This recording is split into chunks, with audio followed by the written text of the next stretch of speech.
How's everybody doing tonight? Cool. My name is J.R. Sims. Welcome to Startup Grind Tallahassee. I'm the chapter director.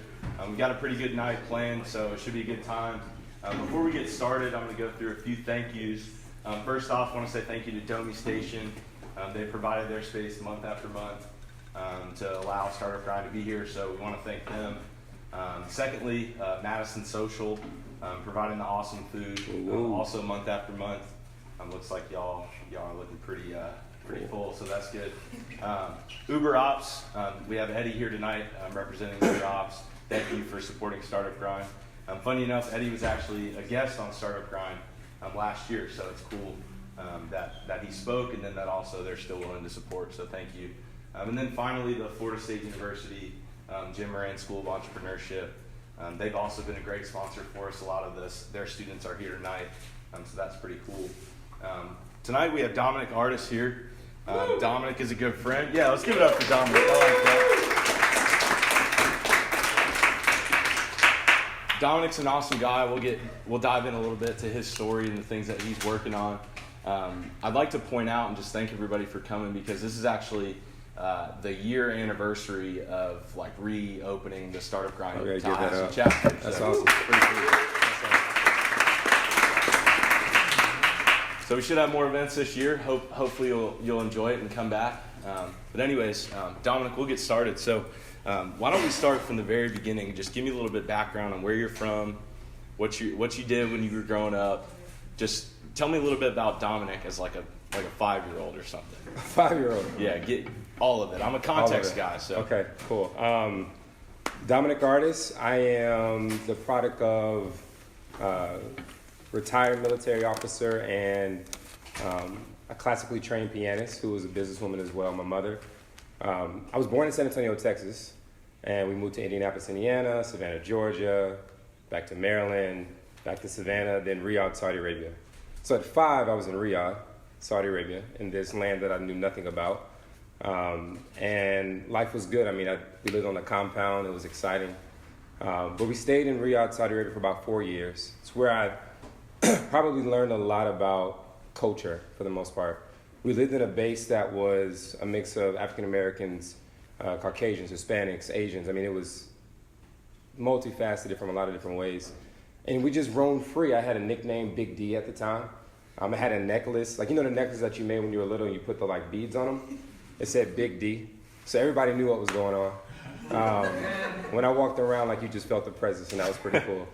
But we came back to the States. It was probably the first time I ever cried when I moved, because it was probably the first place to actually establish real friends. From Saudi Arabia. Yeah, absolutely. And so life in the military it's a mix of two things, right? Like, you're constantly moving.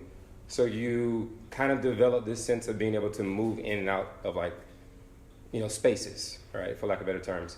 And there's the other side of it where it takes a toll on the family. But it also exposes you to a lot of things if you get a chance to really kind of travel overseas. And so when we came back, I was devastated. I think I turned 7 probably 2 days after we landed. I had a birthday party at Chuck E. Cheese with my cousin to kind of make me feel better about life. I ended up punching Chucky because I was just pissed. Wow. Yeah, I was not happy. Big D in the States. Big D in the States, right.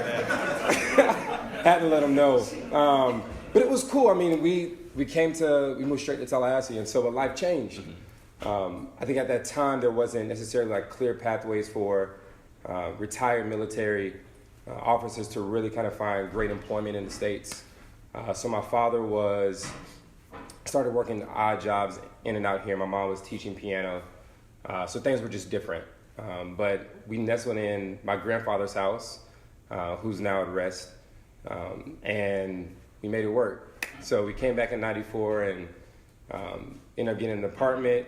I have an older brother by the name of Desmond Ard'is, and I have 2 cousins who are technically my brothers now, by the name of Joshua and Jacob. So they came and lived with us. And so then it was 6 of us in this 2-bedroom apartment, and then we graduated to a 3-bedroom apartment. And before like trickle-down economics was ever a term, I kind of like didn't experience that firsthand, right? It just, the money wasn't pouring down to me. So I think that's where like my journey in entrepreneurship started. Okay. Yeah. So did you have experiences like hustling in elementary school, selling bubble gum, or like So you did your homework. doing people's homework Yeah, or something? yeah. So so since I didn't, you can't really ask your parents for allowance, right? You just know the struggle is real. And so one thing in realizing that, I said, okay, there's still things that I want to do, but I also wanted to make sure that my parents were just okay, they didn't have to worry about me.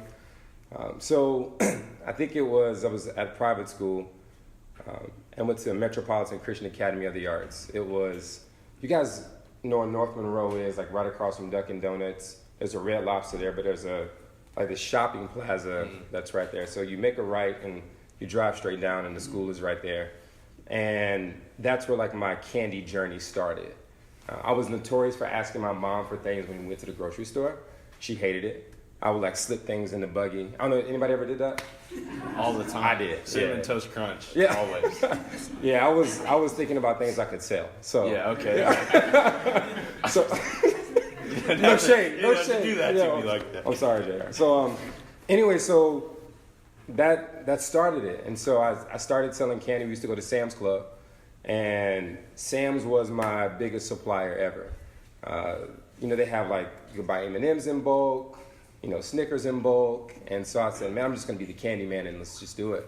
And that started it all. And I started making some money here and there. So it was cool. So did you, what was your first experience? Were you consciously aware of all right, I bought it for this much, so I got to sell it for this much? No, not at all. I wasn't conscious until the chocolate started melting. And then customers started complaining about, hey, Dom, I'm getting, I have melted chocolate, a melted Snickers. I'm like, well, you paid for it. It's okay. And they're like, no, this is not okay. And so after 4 weeks of hearing those complaints, you're just like, okay, this isn't making sense. And so then I started to, think a little bit. It's like, okay, well, if I buy a box at 12, I only get 24. It's like, okay, $24. I'm not going to buy 12 again. But then with bubble gum and Airheads, Blow Pops, and Double Bubble, it really just kind of started. Extensive. Oh man, it was awesome. So with a box of Blow Pops, you had 100. Okay, you could sell Blow Pops for $0.25, right? And so you're making $25 there. But the box is only costing me $4.65. With Double Bubble, I get 360 pieces, and then roughly $5.36 a box for that. And then when I went to public school, it got smarter, right? I had to, because in private school, you're sitting in one classroom. You probably have one teacher for the whole day. Right. But now I have to go from history class to biology class, and I'm moving through the hallways. But that's when it really started to just click. And I started to think about, okay, I have 5 minutes in between class. I have 360 pieces of gum, and I'm selling them at 10 cents, right? But everybody's coming with their change. And so I would either be late to class, I get in trouble, and I just wasn't making enough. And so the time was running out. So what I did was I took 10 pieces of bubble gum and I bagged it up. So 10 in one bag and then another bag. And so then it was easy. So if you had $1, we could talk, right? If you had 4 quarters, we could talk. If you had, I think it's 20 nickels, I may be wrong, we could talk, right? Even 100 pennies, I'll take it, right? Yeah. I'll take it. And so 98 cents, no go. Exactly. So then I started moving one box at a time, and I'm realizing I'm sounding like a drug dealer right now, but I started moving one box at a time. Literally would go through roughly 36 bags in one day, and it just started happening. And I was at Fairview Middle School. That's where it started, and then that transition to high school. That's awesome. So yeah, it was cool. So obviously you had some of those tendencies early on. Yeah. Talk to me about getting into college and some of your first experiences, whether they were entrepreneurial or work related. For sure.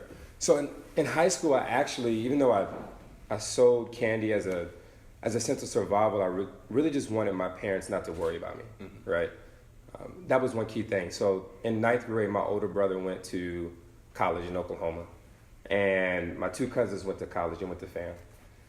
And so when you kind of see your parents looking at the budget, and you don't know all the numbers or what's going on, but you can tell that, hey, something isn't right. You want to make sure that you're handling your business so they don't have to worry about you. And so I never thought about entrepreneurship as a true path. It never really dawned on me. I knew I had a knack for business, But I was really interested. I really wanted to be a veterinarian from like my earliest stages in life.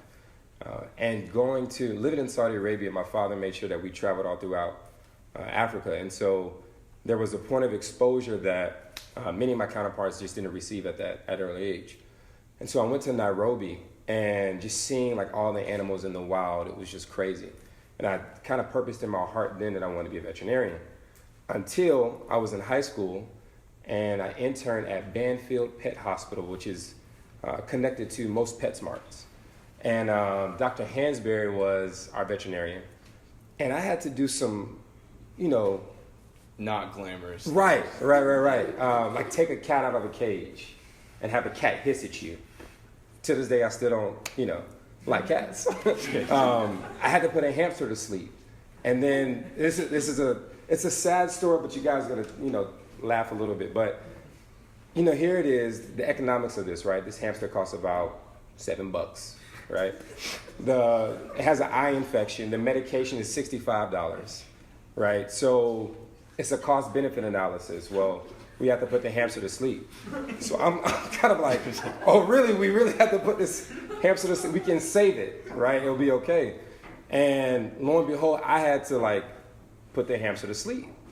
So I said a little prayer and, pray for the hamster. But I'm realizing I'm really praying for myself at this time because I'm now feeling like a murderer. It's like I'm literally about to kill this hamster. So then, you provide a lethal injection, then the hamster twitches and it fades away. And so I think I realized then that level of heart trauma along with the pay, I just wasn't going to do it. Yeah, I was like, I don't want to be a veterinarian. So here it is, I'm still passionate about healthcare, still passionate about business. And at that time, man, I did not know where I wanted to go to college. I played baseball, loved the game, and I was getting, recruited from a couple of colleges in the state of Florida and also in the Southeast, which was a lot of fun. And I remember kneeling down. We had a bunk bed in the apartment at the time. And I remember kneeling down, and I prayed. I was like, God, can you let me know where I need to go to college? It's probably one of the most clearest times I've ever heard him say, FAMU. My answer was, nah, bruh, I'm not going, right? And you got to understand perspective, right? So I was raised in Tallahassee, and being raised in Tallahassee, your dream is always to leave, right? To get out, go explore, see what else is out there. And my godmother, who passed away in 2016, was actually the founder of the School of Business and Industry. So I was exposed to SBI in small ways, right? I would come and visit with her, and I meet the Anheuser-Busch family, and I didn't even, know who they were. I was like, Budweiser, 14. I don't know what beer is. I mean, nowadays kids at 14 know what beer is, but back in that time, I just didn't know. And so I had that level of exposure, but I never knew I would be in business. So I had a professor. I said, well, if that's the case, I said, God, just if you can confirm this, that'd be great. The next day, Roger Walker, who's a high school professor of mine, calls me, and he says, have you ever heard of healthcare management? I was like, okay, healthcare, business. No, but let's talk. And, I get a scholarship for the summer to kind of go through some accelerated courses, applied. FAMU was already recruiting me for baseball. And I knew if I stayed in Tallahassee, this is how sad I am, I knew I could get a car. I didn't have a car in high school. We were hopping rides here and there. Yeah. The baseball team was always, hopping in the car, driving to the field right behind Fairview. First driving down Paul Russell, headed to the corner store, getting the 50-cent rainbow squirt juices, zebra cakes, right, in the back of our pocket, and sunflower seeds. So if you can think about our strength and conditioning program, it was very lackluster. Yeah. But thank God at my senior year, we broke even. That was the goal.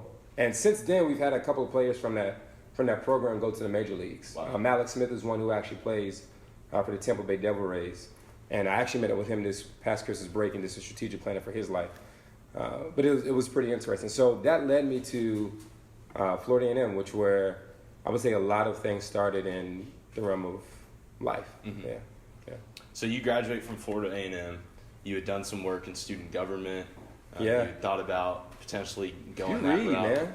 I mean, we talked before this, so that's true too. Yeah. You thought about going into government. Yeah. You had sort of flirted with the idea of maybe going to get your master's. So you had a few different things going. Right.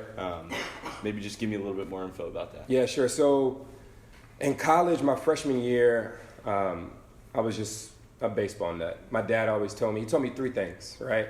And if you're a FAMU alum, you know this. Things have gotten better, so let's just speak on that. But you know that when it comes to your financial aid, you need to be on time, right? And so one thing that I knew that was the case, and so roughly like 6 a.m., I made sure I was at every office, waiting, right? Because it's just a long line at the beginning of the school year. I also knew that my father also told me, he said, don't waste your time on campus.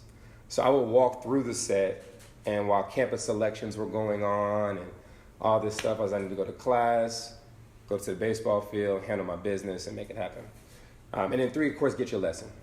So freshman year, I didn't play. I redshirted. But my sophomore year, freshman year on the field, I was slated to start. This is how interesting life is. The beginning of October, during fall voluntary practice, I get in a car accident, and I'm out for like 3-4 weeks. There's another kid named Adam Gordon who played shortstop from Childs.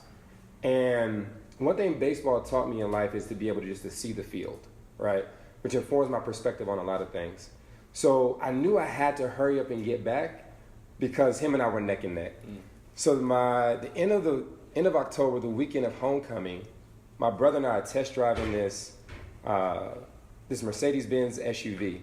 And of course, like when you get the insurance check back from like your car accident, you look and you say, oh wow, like as a college student, I could probably do something with this. So I find this little SUV that I wanted, and my brother and I are driving down Centerville Road, and I look to the right, and I say, bro, man, this is it. He was like, yeah, man, this is it. And next thing you know, like, boom, we get hit in the back. And so now I'm out again. So literally stopped playing ball, and to be honest, I have to be transparent about this. I never had a pure dream about me playing baseball. It was like always a fantasy. When you want something real bad, you have to like really like hope for it and wish for it. So I never saw myself on the field, but it was easy to see myself in the press box wearing a suit. So I said, okay, either that means I'm going to be doing a deal one day, or I could potentially own a team. So anyways, I stopped playing ball. So I stopped playing ball. When I stopped playing ball, I was an RA at Pattyfoot. And Pattyfoot is when you drive by, you don't know that you're driven by like a dormitory. But the rooms are so small and it's so cool that literally my roommate and I would be asleep. I'm like, all right, man, good night. Dap them up, we'll go to bed, right? See you tomorrow. And so, anyways, I got involved in student government and really started just ingratiating myself in student leadership, really just understanding core tenets of life and what it really means to kind of be a citizen for the most part. And so that level of exposure helped me to understand things from an international perspective. I got involved at the time, College Democrats of America. I'm independent, just to let you guys know. Wasn't trying to throw out an endorsement or anything. But got involved in College Democrats of America, got involved in Student Government Association, was junior class vice president, ran for student body vice president, lost by 11 votes. We protested. We slept in the president's office. I'm talking about civil rights all over again, man. It's crazy. And so, but I made a lot of great relationships at that time. So I knew a couple of things that I potentially was going to end up somehow in like civic life, but I knew I wanted to get some exposure to it. So in preparation for that, I applied to grad school, and I was looking at 2 schools. I was looking at American University because I wanted to go to DC. And then I looked at Florida State. It's top 25 in MPA program. And here it is again. I'm praying, like, hey, God, what school do I need to go to? What place do I need to be in? And then I hear Florida State, right? I'm just like, again, like, can I leave? Like, can I leave the city? And so, lo and behold, that was in January of 2009. February 2009, I meet, then at the time, Commissioner Andrew Gilliam. Never met him in the city of Tallahassee, in DC at a conference. We end up speaking. We're talking to some other students. He invites me for an internship that summer into his office. I tell them to wait because I have an internship from Eli Lilly and I'm about to make $10,000 this summer. You're not paying me. So let me make this money, take care of a little debt here, and then, work. So found myself in his office, working on a couple of cool projects. The Palmer Road Teen Center, which was closed at the time, we reopened that into a restorative justice and teen center, and it's still going on today. So that was roughly about 5-7 years ago, a sustainable entity in itself. But I was exposed to just a level of projects. But one thing that led me to was, really understanding how much like the regular everyday people are not informed. And I think that pursuit, going into grad school at Florida State, really kind of led me to just really explore citizen engagement and then think about methodologies and tools about how we can like really understand what's going on for the people and how we can kind of get that information, which kind of exposed me to the level of technology. And so in grad school, I was, my first semester I was MPA, Master's of Public Administration. It was boring.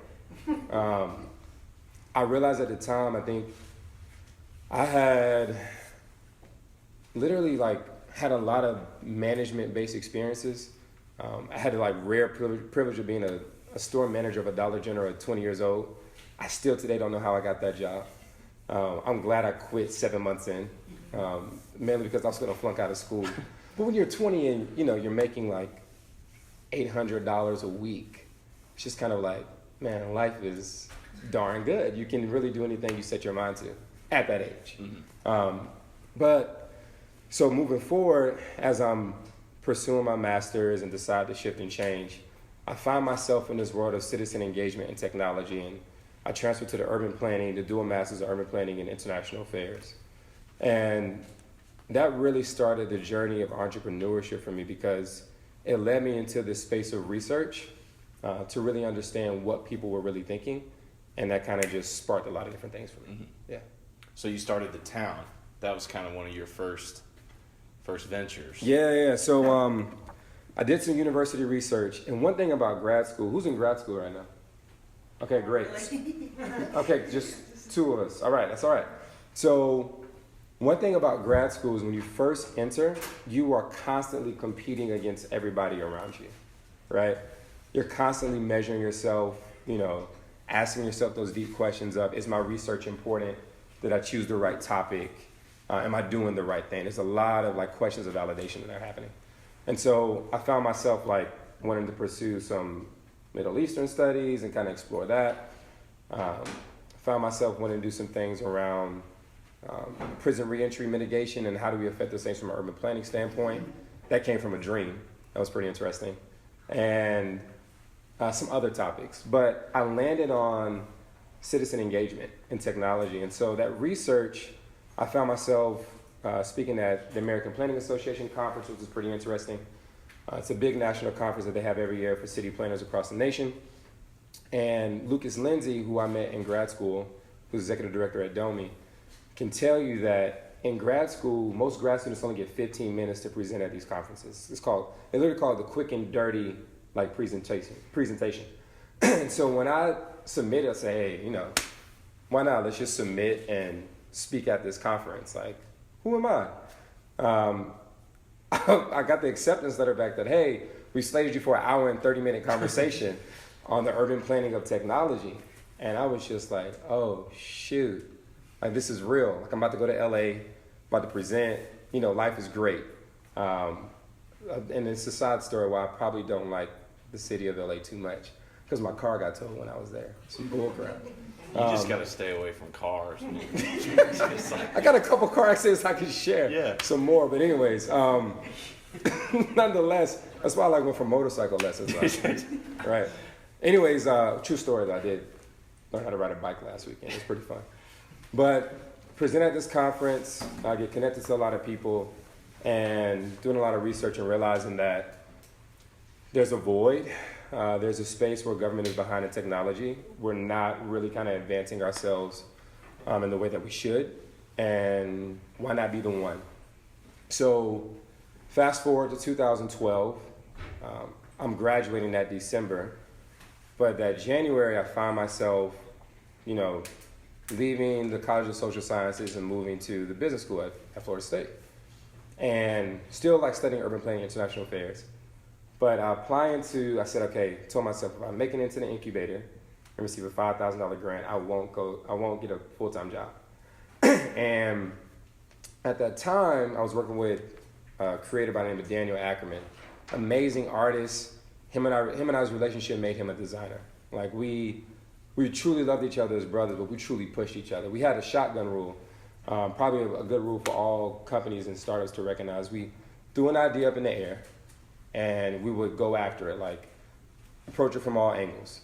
If the idea still stayed in the air from a sound logic and it made sense to who the audience was serving, it would go forward, no matter who presented the idea. If it fell to the ground, it was dead, right? So we presented to just get in the innovation challenge and get the whole big award. Failed. We applied to the Jim Moran incubator, and I think it was called Accelerator at the time. And at that time, there's a lot of different language about incubators, accelerators, what's this, what's that. There's still that kind of conversation going on today. So in my application, I kid you not, I'm talking big stuff. This is gonna be bigger than Facebook. I'm talking mad crap, man. This is gonna change government. I'm preaching it, right? Because you gotta believe. If you don't believe, who will, right? And then when that rejection letter came, I was just like, oh my gosh. So I received an email that Sunday and from Ronald Frazier, who's actually now an advisor. And it says, it was 2 sentences. While we really appreciate your excitement and life and vigor within your presentation, we are sad to inform you that we can't accept you to the Jim Moran Institute Accelerator. I said, okay, well, so that was probably late May. And so I went to my room first. I said, okay, man, I've been pursuing this thing and I gotta keep going. I said, okay, what do I need to do? All I heard, go for it. I sent him an email back, asked if I can get some of his time, get some feedback. So we met at McDonald's on Tennessee Street. We sat down and I had my little book bag with me. And I asked him a couple of questions to get some feedback. And he said, the thing is that your idea is just so big. How would you actually do it, right? And I told him, I said, honestly, through user experience and design. He said, okay. And so I realized, okay, I said, he needs to see something. So literally I pulled out these 8.5 by 11 sheets of paper. And it was roughly about 40 pages. So we had mocked up with colored pencils, right? Every click and touch that would happen in the application. We showed the navigation bar, the different functions, the city side, the business side, the community side, the government side. We showed how it would flow out. And he starts thumbing through, just going left and right. And I can see the glimmer in his eyes, right? And at that moment, I learned something very valuable, right? Not that talk is cheap, but when you back it up with action, and you can really begin to paint the story through some type of physical touch, because we're aesthetically driven people, then it can really open up the possibilities and imagination. And so he says, this is interesting. Now he starts asking me real questions. And he says, apply again. I said, okay. So we apply again. June 19, 2012, I received the acceptance letter and a $5,000 grant into the Jim Moran Institute Incubator.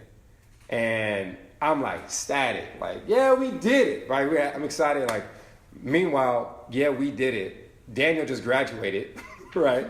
He just took a job down in Boca Raton, where he's from, right? And so I'm kind of all alone in this thing, and it's cool, but he's still working with me distantly. And we go after it and push after it again. So graduation is coming December 2012. I have a $5,000 grant. We're pushing forward, and I make a decision not to pursue a full-time job. Yeah, and got after it. Yeah. Wow. So let's fast forward a little bit. So you also went the corporate route for a little while. You worked for Booz Allen Hamilton. If you want to touch on that, feel free. Otherwise, I want to talk about the Act House. Okay, cool. Cool. Yeah. So how did we arrive? Take those experiences and how did you arrive at this idea of the ACT House? Yeah. And let's go through a little bit of run through what it is. Yeah, I think that's a good segue because being a loner, one thing I recognize is that you necessarily don't need a team up front in order to push a vision or idea forward. And so you have to look at, I think, as an entrepreneur, as a starter, to think about what do I have in my capacity that I can use right now? And so I have hands. God blessed me with these. So I need to put them to work. And my older brothers are all like amazing artists, right? Like that gene, they have it. And I remember feeling a little jealousy. And I remember praying this one prayer and I said, God, I know I'm not an artist, but if you can give me the eye of design, I'll be a happy man. And at that time, it just started to click for me. And I really started to just develop my skill sets in the realm of user experience. So storyboarding, really get a sense of like focus groups, asking questions to people. And I realized at this time, I was asking these questions of like, who am I, right? Because I'm graduated with the urban regional planning, international affairs degree. I'm pursuing this startup. I'm in the space of Civic Tech. People aren't understanding. Why don't you have a full-time job? I'm adjuncting, making $1,000 a credit hour, teaching leadership and professional development when I was 26, 27 years old at Florida A&M University. And I'm stuck. I'm literally at a loss for words here. And all I could think of was Steve Jobs and, some of the inspirational talks he had, but just kind of looking at his story. I was like, I'm something with user experience, but I'm not understanding what that is. And I remember writing it down. I said, I'm somewhat of an architect. And I was like, oh, user experience architect. This is how slow I am, right?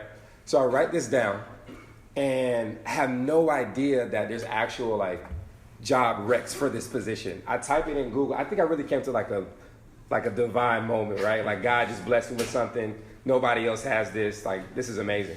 And so I type in user experience architect, and lo and behold, a job description pops up on Google. And it started to connect. Fast forwarding, I recruited a designer out of Atlanta, Georgia, because I was doing some work with some friends and traveling back and forth there. I dated a girl who lived there.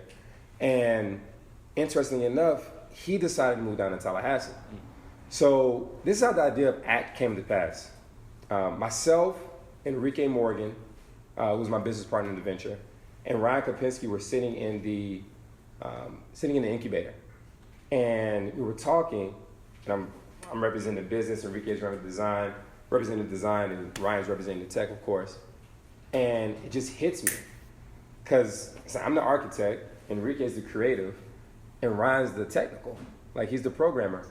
And I literally wrote it on the whiteboard or like this sheet of paper, and it just snapped. It clicked. So fast forwarding, I worked at Booz Allen. Well, let me give you guys the true story. Our startup, we pivoted to move to Townaholic U, from cities to universities, University of smaller microcosm of cities. The application was to track college experiences, find great events on campus, and to help event throwers track how great their event was. So basically, we use a geofence around your location to gamify it. So all of us, this was a student-led event, we would all check in at Startup Grind, and we would measure how long we were here, right? So if you guys left 30 minutes after I started talking, we would know that I'm a horrible speaker, and that event was like garbage, right? Wouldn't be me at all. Right. Why would it? Yeah, exactly. Right, exactly. So anyways, so we would understand from a real-time perspective how successful something really was. And so we pivoted, and we had a clear beeline. We were doing the designs and the mock-ups. I think at the time, Domi was kind of bustling and getting ready to come online. And we kept having a programmer that kept going in and out, right? It was hard to find a solid programmer. We recruited the best, and then we lost the best, right? Mainly because the best would get a job offer, and it's just like, golly, what can you do when you offer a programmer $65,000 compared to 25% in equity, right? It's like, I'm gonna take this $65,000 right now because I know what you guys are gonna do.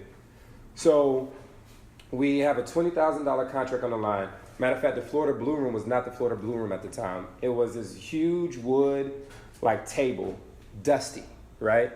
Mica Enrique and myself were in that room, I get an email from the SGA president at the time, Rosalie Contreras, and she says, we are excited to bring TAU at FSU come fall 2014, right?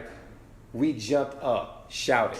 Now, granted, we were eating peanut butter and jelly sandwiches, sleeping on the floor, going to meetings, hoping that there would be food there.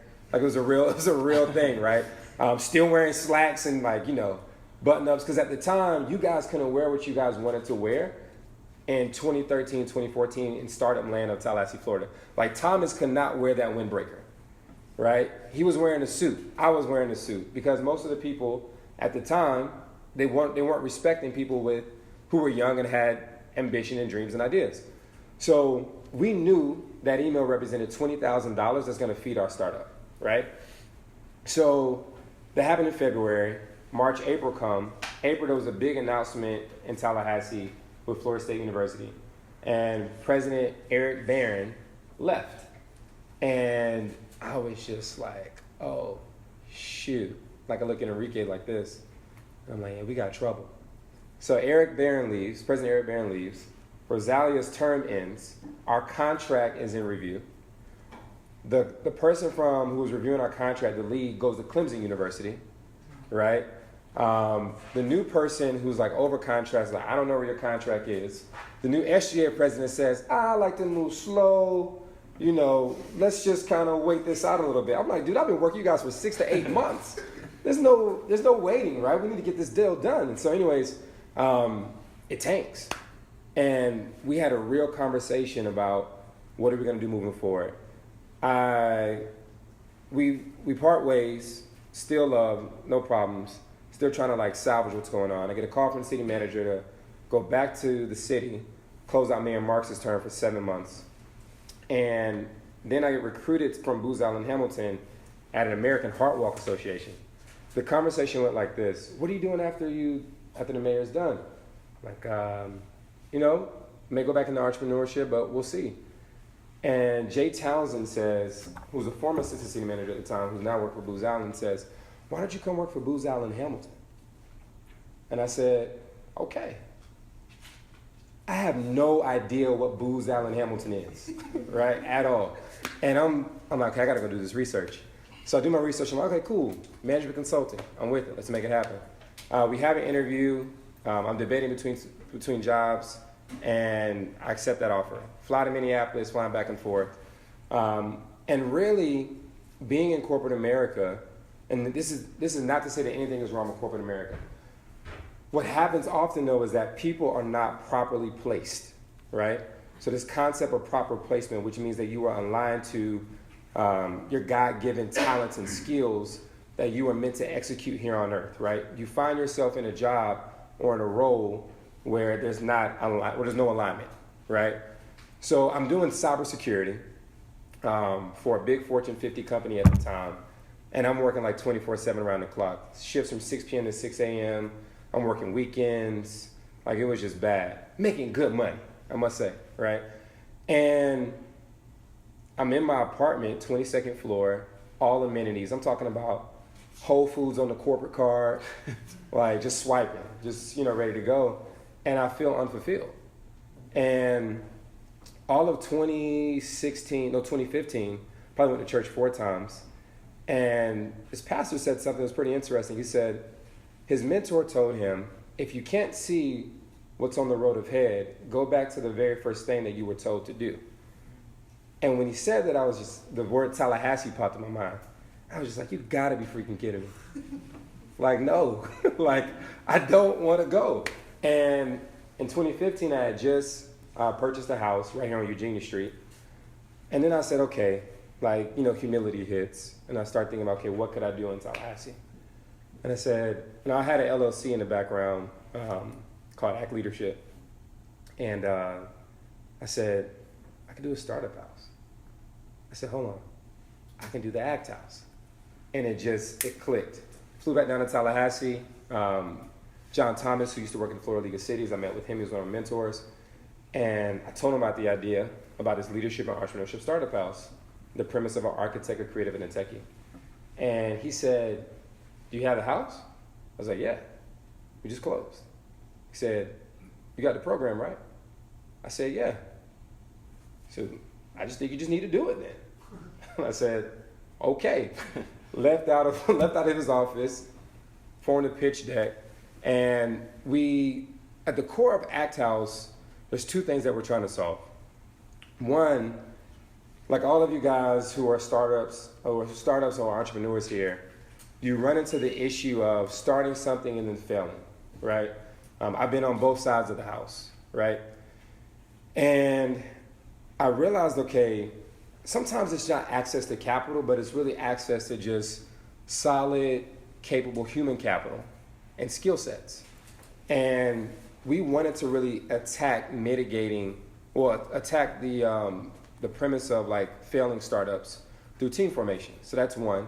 And then as a minority entrepreneur, I learned both sides of the fence, where you have the experiences about raising capital, and I'm a firm believer in that, you never bring your history to the table in a very negative way, right? If I come to the table in a board meeting full of older white Caucasian men, and I come with a perspective that is, oh man, they're not for me, right? Then I've now entered that room with the wrong approach, okay? And now if I enter that room, I'm also coming with a perspective that says that either my ideas are not valid when I believe they are. If the interaction turns out to be that way over time, right, where my ideas are minimized, well, then I need to first realize, okay, is this an age thing? All right, well, cool. If it's not an age thing, then what else is it? Well, am I not communicating clearly? Let me check on that. All right, well, I'm communicating clearly.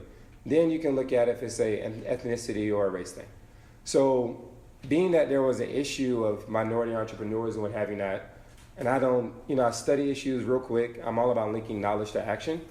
I said, okay, well, let's focus on that. Let's focus on deploying more minority entrepreneurs. So I remember having a conversation with Steve Evans, Keith Bowers, and at the time I wanted the Act House to be with Florida State, TCC, and FAMU. My counsel had said, that's going to be very difficult to bring all those players to the table and make everything happen. I said, yeah, you're right. And like all things, I pray. And I had a pretty cool dream that night. And literally it was Shanta Friday Stroud and Mayor Andrew Gilliam. And at the end of the dream, I'm driving down Lafayette. And at the end of the dream, they say, what do we need to make this happen? Funny enough, the two partners in the Act House is Florida A&M University and the city of Tallahassee, who sponsored utilities for the Act House. So the program is pretty interesting, where 3 students from 3 different disciplines live in one house to create one startup for 1 year. We have the techie in the back, who is Keyshawn. We have Kevon, who's the architect. Amira is probably more ambitious than they are. She's the creative. I'm throwing shade on them right now, if you guys can see that. But she had to go to work, so she couldn't make it. But it's a pretty interesting program, and we focus on kind of 3 core areas: leadership development, product development, and business development. But the road all the way ahead, like to get there, was pretty interesting. Yeah. So that's awesome. Yeah. That's pretty cool. So what has the experience been like so far? This is the first year that the Act House was live. They moved in August, yeah. I believe. So they lived there for the year. It's iterative. Like, there's different sprints, right? You're testing and executing on something in real time. And the hardest part of the whole program was like the remodel, right? So these guys are living large in a lot of respects. Like, I didn't have wood tile when I was in college. They have like amazing wood tile, furniture sponsored by Commercial Design Services, which is amazing. This awesome mural by Sarah Painter that's inside. So I'm putting all this pressure on them and communicating that we need to have a minimum viable product at the end. But the process, I'm sorry, I lost your question. What was that? Just talking about how it's been so far. Yeah, so we could kind of ask our customers, but I don't want to put them on the spot too much. I think from a founder's perspective, it's been one of the hugest blessings to have one startup and go up and then fail. and kind of go through your own reflection process, which I think is very important when you look at any experience that you have in life. Taking time to just sit back and reflect, it's important. And so when we kicked it off in the beginning, we had a lot of like ideas and hopes that we wanted to see. I think the program has been interesting and really restorative as a founder, right? To then, go up, go down, lose a $20,000 contract, to actually partner with FAMU to pay for housing fellowships for $20,000. That was just like, man, like that was just so restorative, right? And it's a startup, like we're running the program like at cost. And so it's great because I'm not one that's big on marketing. Janae Sermon, who was around in the initial stages of kind of helping us shape the program, we were going after this thing and really thinking about how it's just going to have impact and make impact. And so what's interesting when you're doing something good, there's a lot of people that want to help out and get involved. So when you're like, as an entrepreneur, when you take something that you have, a critical asset that you have, like when you evict yourself out of your own home, right? And people can get behind that. They say like, oh, okay, well, you're serious. Like, you're using your own property like to actually make this happen. And it's been cool. Like it's a very cool experience. Like every other Sunday we meet. This spring has been every other Monday. You never realize what type of impact you're making, but also you realize what assumptions you may have from a developmental standpoint. In the startup world, we don't look at people with age, right? We kind of measure people from a skill set standpoint. And so sometimes where you can approach college students and say, man, like you have amazing skills, right? But also recognize, okay, there's a level of development and exposure from a business standpoint, from a leadership standpoint that people need to grow in. You forget that sometimes. And so doubling down on that has been wildly important for us. But the support from the community has been great. The team at Domi, inside we have this joke. Tim actually named this, so I can't take any credit for it. Lucas, Sabrina, and I are like dubbed the Domi Trinity or something like that, which is pretty cool. The team has been like very supportive. The community's been very supportive. And even the outside ecosystem, like we're traveling to Black Tech Week next week. And what's interesting is that when Lucas had posted the ribbon cutting, and Felicia Hatcher, who's the founder of Black Tech Week and Code Fever and Black Tech Weekend, said in their comment, I want to sponsor those 3 fellows for Black Tech Week. Oh, wow. So it's like, okay, wow. So then they drive up here on a Saturday from Miami. We meet, which I'm thinking is going to be like an hour. We spend the whole day together. They tour the ACT House. Next thing you know, I'm speaking on the panel next week, talking about the state of Florida Tech. So it's pretty interesting just to see like the level of exposure it provides, but just a level of impact. Yeah. I think that's what's more impressive. Well, let's clap that up. That's awesome.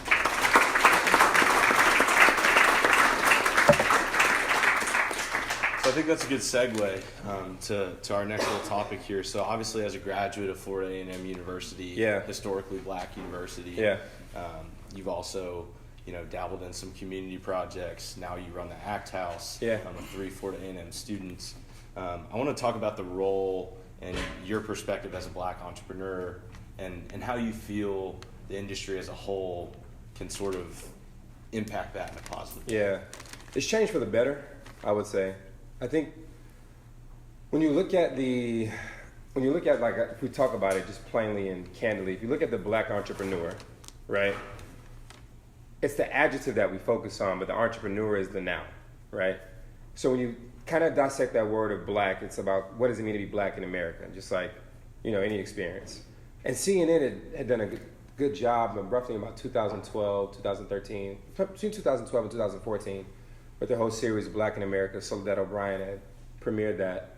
But then they also did Black in Silicon Valley. And the Valley is the Valley, right? It's on the West Coast. It has its own culture, has its own life. I've never been, so I won't speak on it, right? But I know that in the South, where the history of African Americans was different from the North, or North America, well, Northern America, there's differences from where our people are being exposed to new things and new ways of life, right? And new perspectives are being challenged. And so when you think about being an entrepreneur and being African American as an entrepreneur, you run into some roadblocks because some people may have certain perspectives, but it also depends on what audience you go to, right? If I'm speaking to a group of African American successful entrepreneurs who are now venture capitalists, right? There's a different experience and different perspective that they will share. If I'm speaking to most of the people I was pitching to when I first started off, were middle-aged Caucasian men, there's a different perspective there. And I think there's something to be said of that, and that really only comes from history. I think things are truly changing now.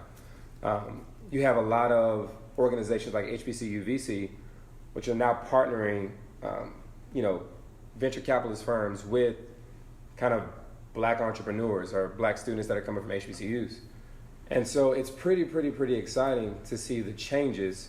But there are some realities that we have to look at. Not only African Americans, but you're talking about women. You're talking about LGBTs. There's a whole different segment of minorities that are being impacted, Hispanics.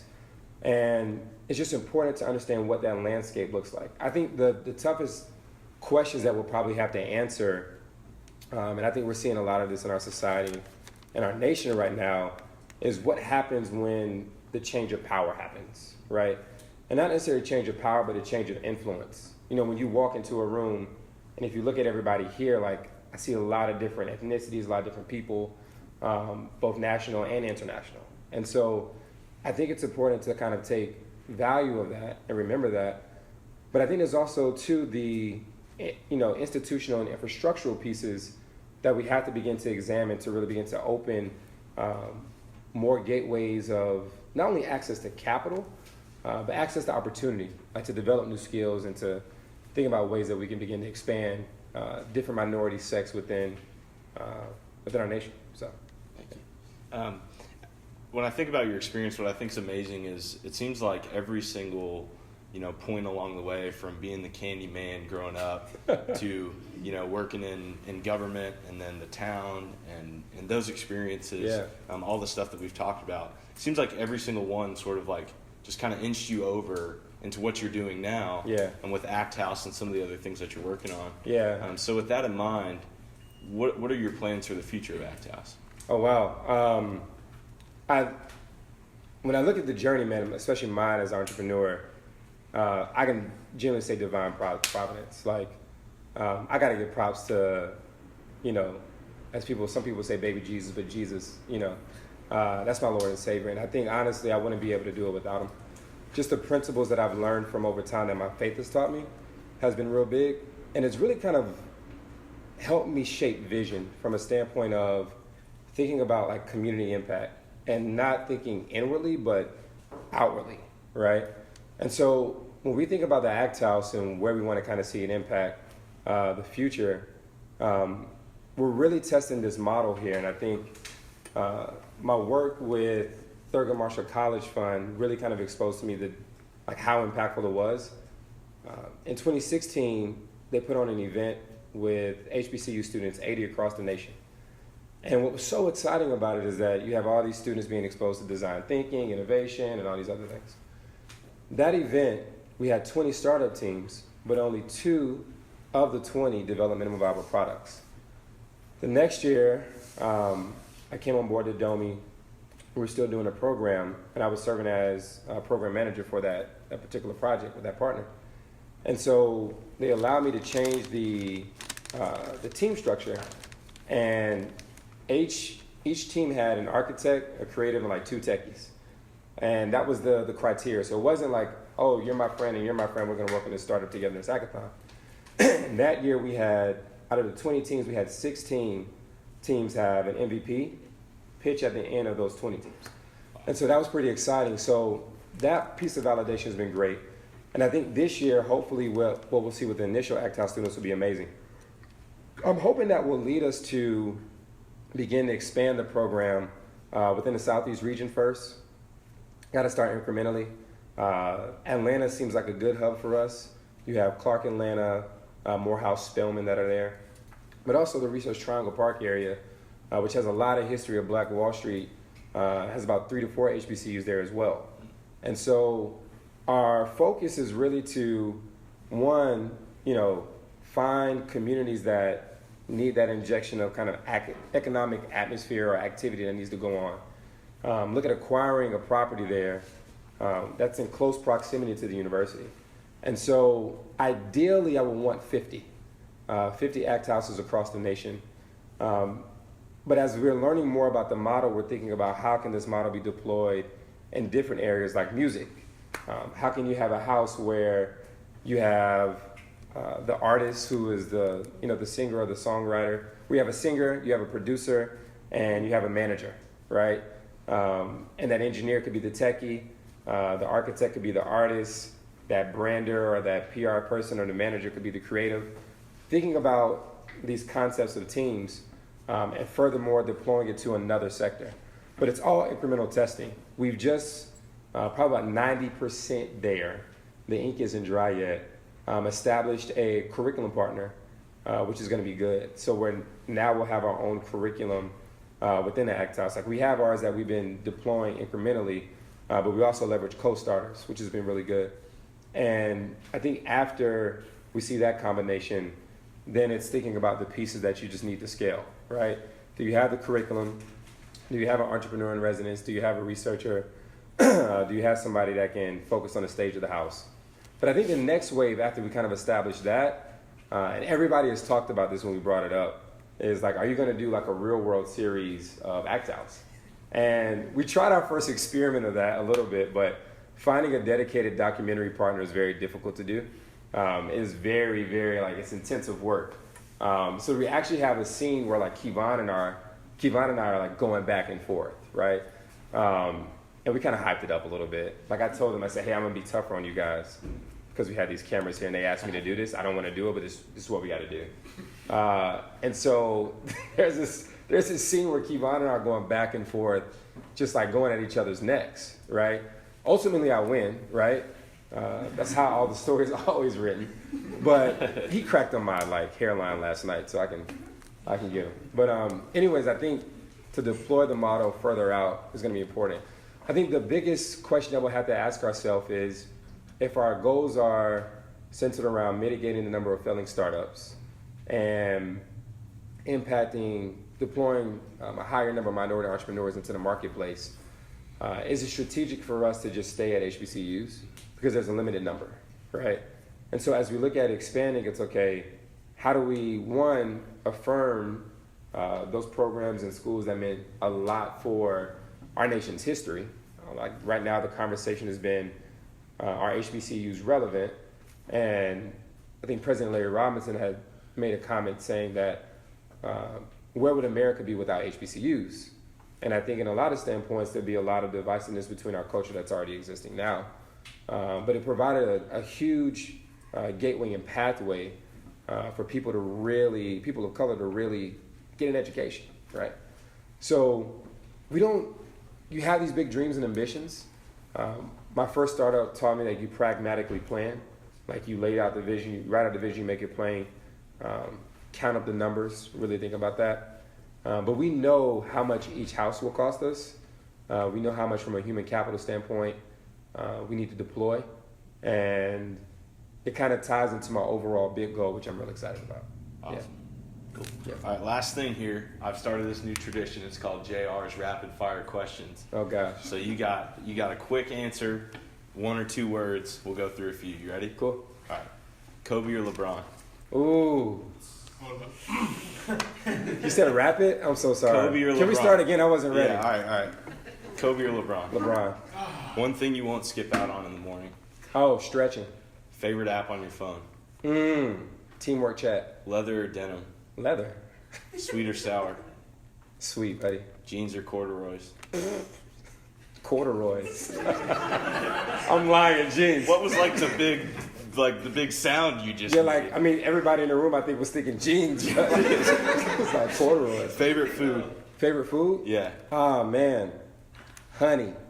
just honey. Sorry, I'm supposed to be quick. I can be honest. I can put honey on anything. It's a real, like, it's a real thing. Like, we call it devash.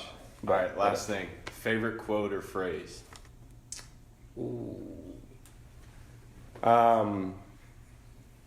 He who is faithful in a little will be faithful in much. Let's give it up for Dominick.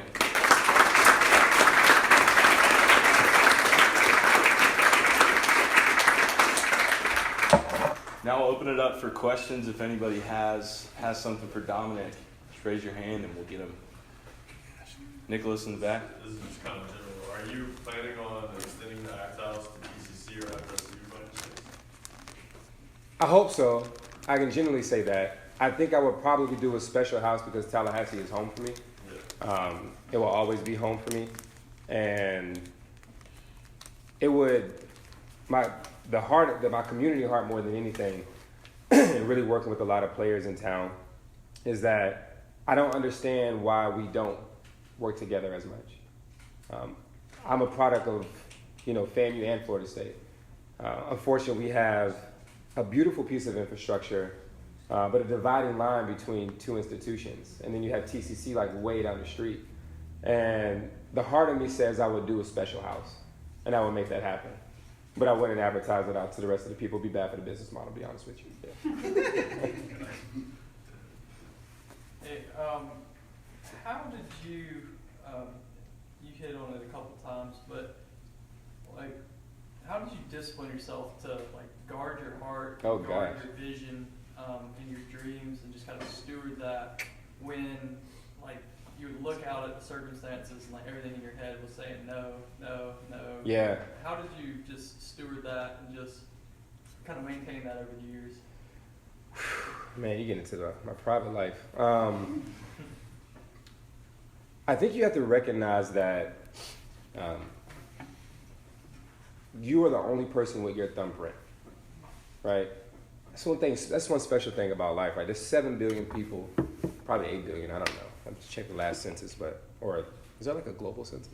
Yeah, global, whatever. Yeah. Anyways, you're the only one with your thumbprint, right?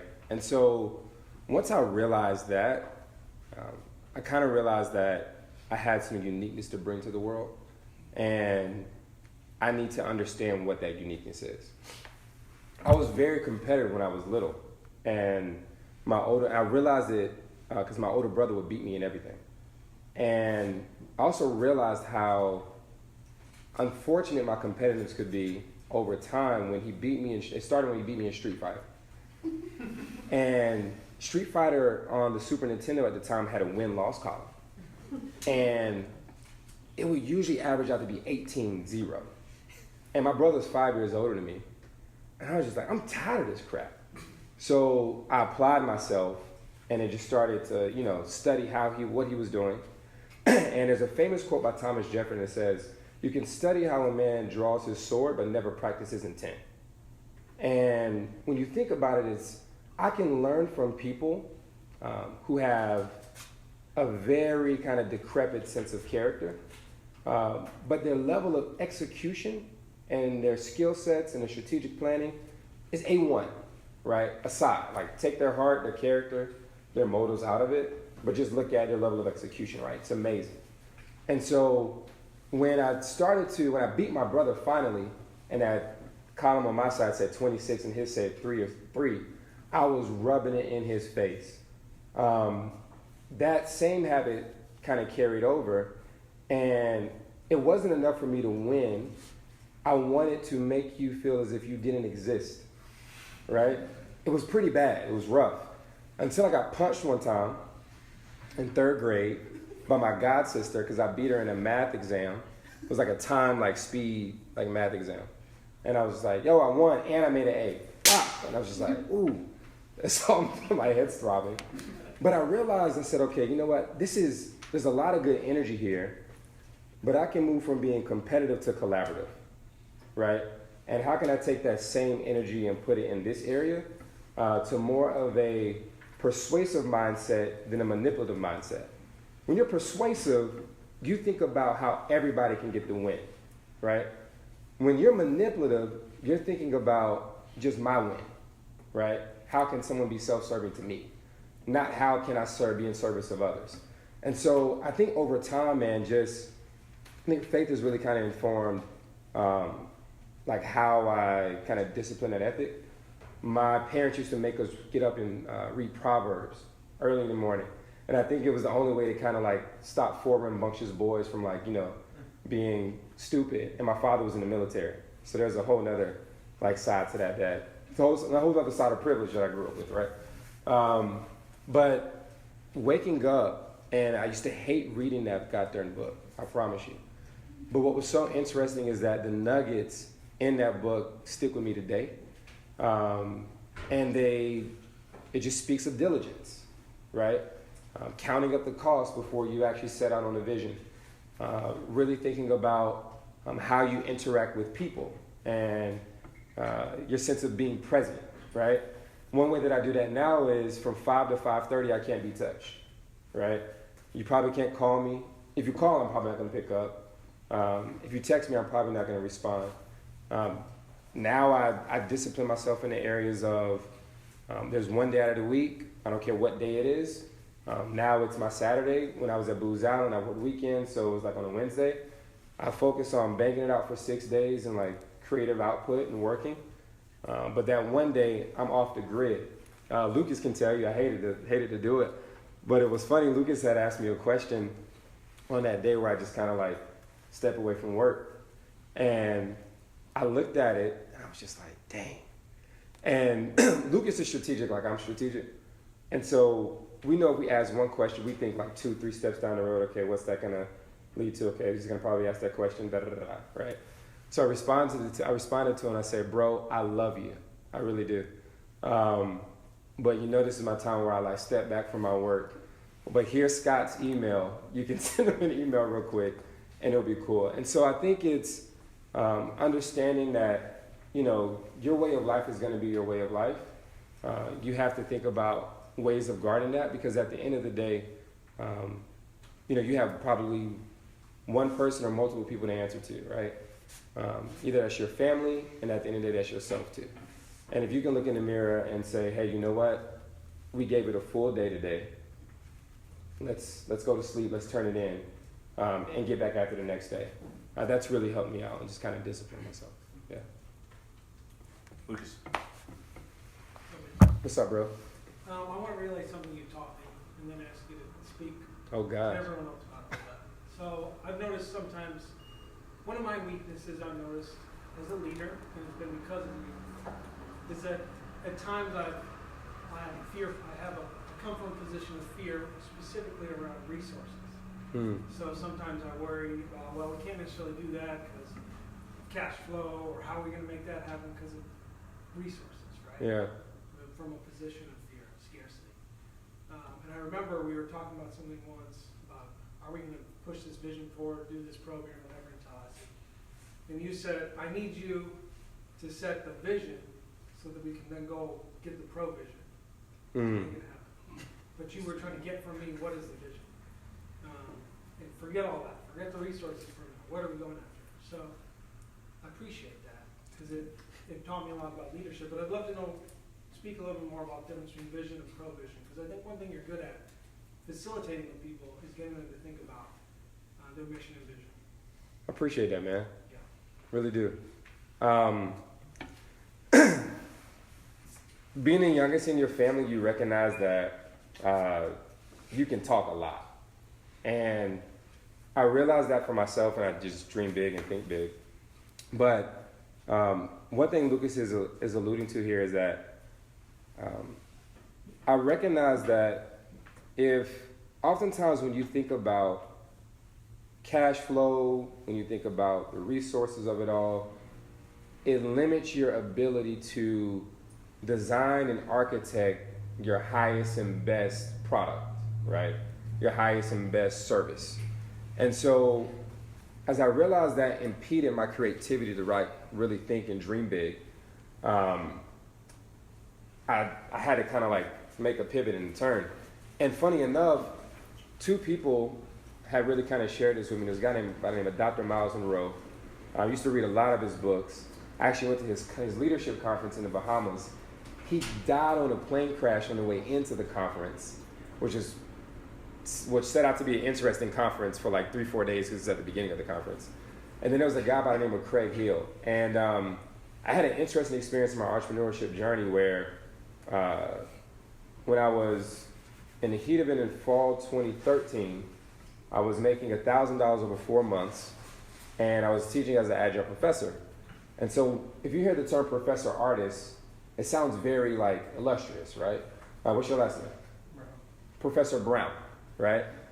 And it kind of like speaks to like a certain dollar amount you kind of make a little bit, but it's not really the reality for adjunct professors. And so here it is, I'm at the wit of like receiving calls from Sally Mae, from like 3 credit card companies, just all types of realities. I'm probably staring at about $57,000 worth of debt, 42, 43 of it being like student loan debt. It was crazy. But I was listening to this guy named Craig Hill, and he was really talking about kind of this vision or provision thing.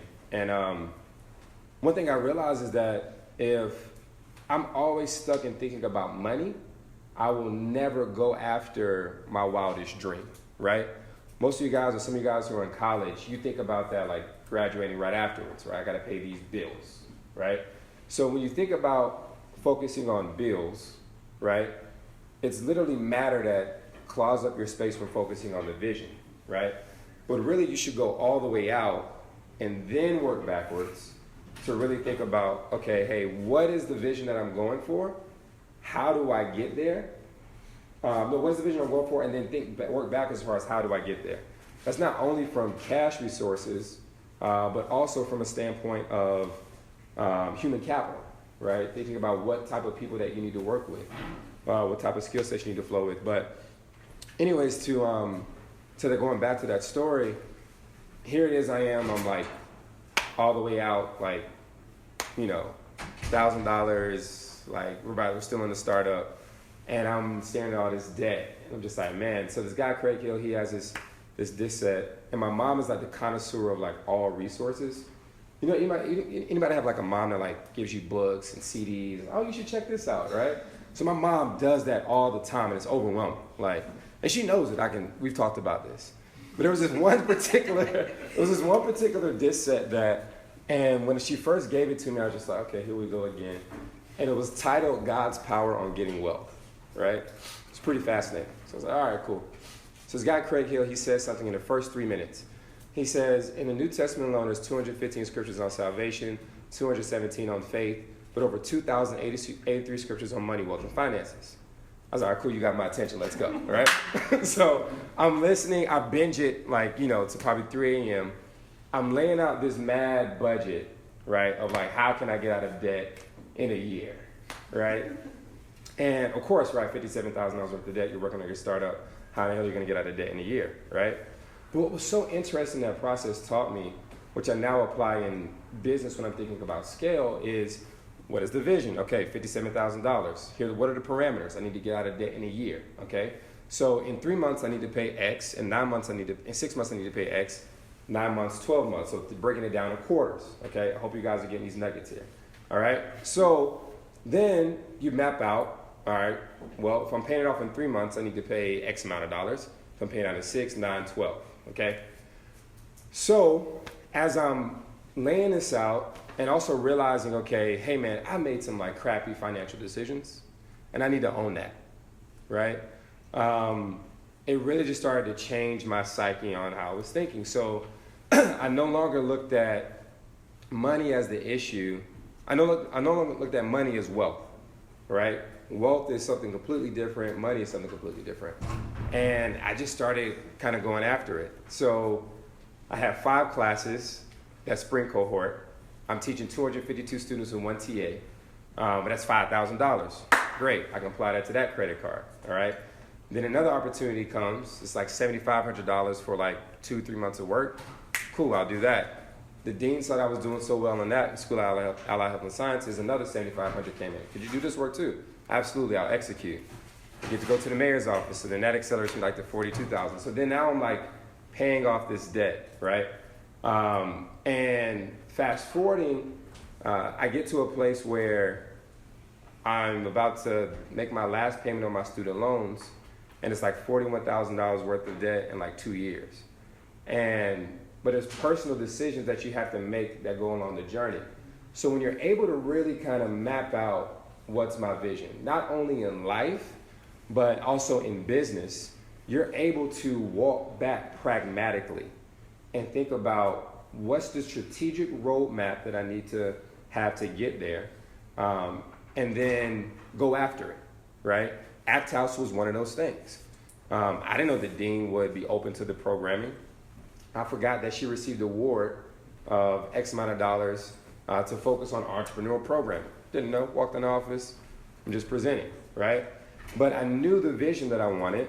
Here are the parameters: mitigating startup failure, focusing on deploying minority entrepreneurs, and you just go after it. Oftentimes we shortchange ourselves so much by what we see right in front of us. And usually we see the barriers right in front of us. But if we can kind of just shift our thinking and our mindset to focus on the vision and count up all the costs for that vision and then go after it, knowing that it's not about money, but it's about wealth, looking at both people to partner with, capital that you need to go secure, you start to think differently.